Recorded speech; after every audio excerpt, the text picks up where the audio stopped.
Bonjour à tous les amis, je profite d'un petit passage du côté de Pau pour vous faire une petite vidéo, toujours sur boulangerie pas à pas, mais là un petit peu exceptionnelle. Pourquoi? Parce qu'on va parler un petit peu de pâtisserie, ok?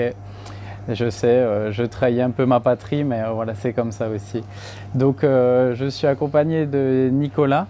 Salut Fabrice. Qui est professeur depuis combien de temps? Ouais, ça fait maintenant une petite vingtaine d'années, Fabrice. Vingtaine d'années, ouais. Nos maîtres, quoi, nos pères de la profession, qui me parlaient un petit peu de mes vidéos et qui disaient qu'en 2006, ça date, mes 18 ans, en 2006, ils avaient déjà tourné des vidéos un petit peu dans le genre, en mode tuto, mais comme c'était beaucoup moins développé, l'accès YouTube, etc., ça n'avait pas été partagé. Donc il s'est proposé très généreusement de les partager sur boulangerie pas à pas. Voilà, tu veux parler un petit peu de ton parcours? Oui, bien sûr, merci à toi Fabrice. L'idée c'était comme Fabrice à l'époque, c'était de partager mon savoir-faire à vous les étudiants de France et du monde entier. Aujourd'hui, grâce aux réseaux sociaux, Fabrice s'en charge très bien.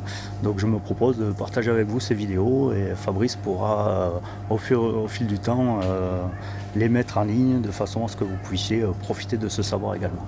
Donc voilà, on le remercie, vraiment c'est une source qui est pas négligeable. Donc on va partir sur quelques vidéos à la base, on va voir comment ça fonctionne un petit peu au niveau de la pâtisserie. Donc on va partir sur les bases, hein, une crème pâte, de la pâte à choux, etc. En fonction de vos retours et puis voilà, de tous vos commentaires.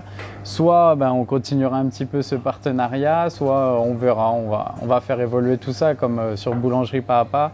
Vous êtes des acteurs voilà, essentiels, donc c'est vous qui allez décider un petit peu, mais en tout cas merci du partage. On va visionner donc le travail qui avait été fait en 2006 par Nicolas. Donc c'est un son qui est un petit peu à l'ancienne, ok, on va pas se mentir sur le son du générique, mais voilà, pour la 50e vidéo ça va être top de chez top. Donc merci beaucoup, merci Nicolas. Avec plaisir Fabrice. Et à bientôt, allez, ciao les amis. Au revoir.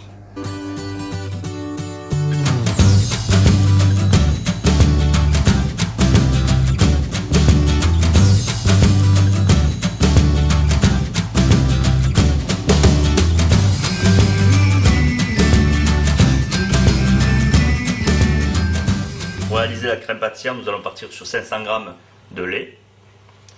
Nous allons prendre des jaunes d'œufs, 70 g, de la poudre à crème, 45 g, du sucre, 125 g.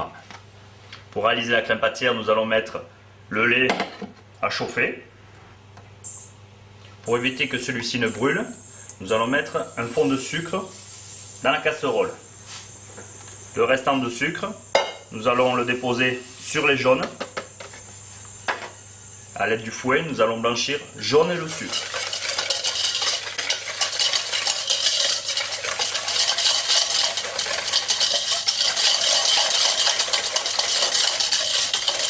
Nous pouvons nous apercevoir que les jaunes blanchissent très vite.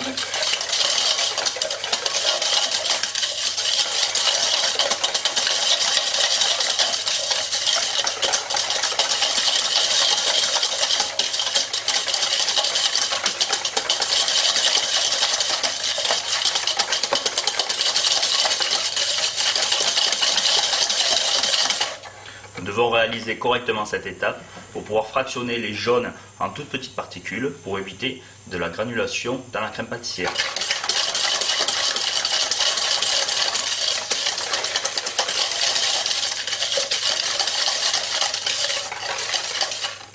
Ensuite, nous allons rajouter la poudre à crème dans le mélange jaune et sucre.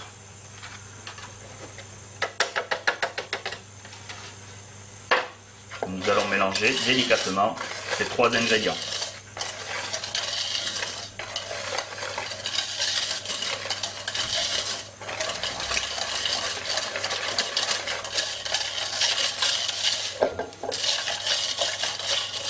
Prendre soin d'aller chercher la poudre à crème et déposer sur les rebords du cul de poule et sur les branches du fouet.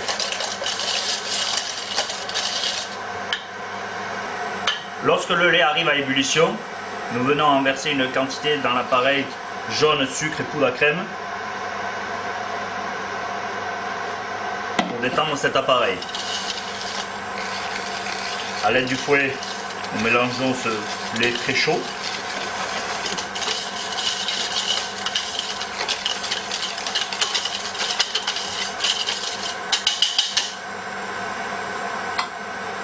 Et nous venons verser toute la quantité de notre appareil jaune, sucre, poudre à crème dans le lait bouillant.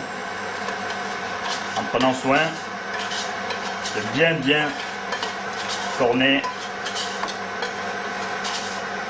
tout notre cul de poule. À cette étape, nous allons cuire la crème pâtissière. Pour réaliser une bonne cuisson de la crème pâtissière, il faut la mener à ébullition. Une fois que la crème est à ébullition, nous devons procéder à la cuisson durant 2 à 3 minutes. Nous pouvons voir que la crème pâtissière a épaissi et tout le long de la cuisson, elle va relâcher.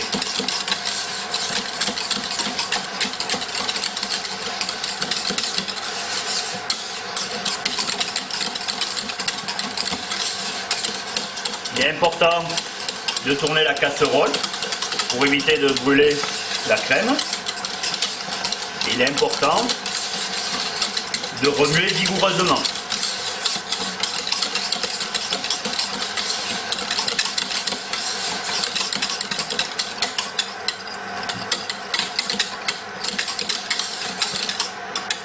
Nous pouvons nous apercevoir que la crème se détend, qu'elle a perdu de sa solidité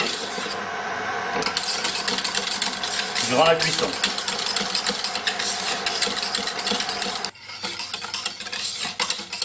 Deux minutes après l'ébullition, la crème est suffisamment cuite. Nous allons pouvoir la débarrasser sur plaque et papier film.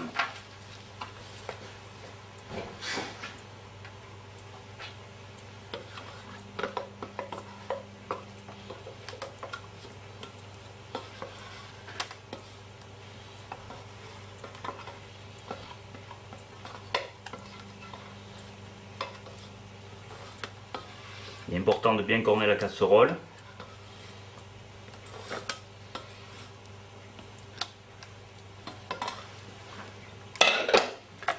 Nous allons recouvrir la crème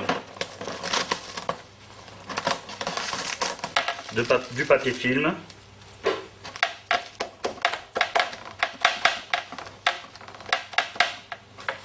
Et nous allons la réserver à la cellule.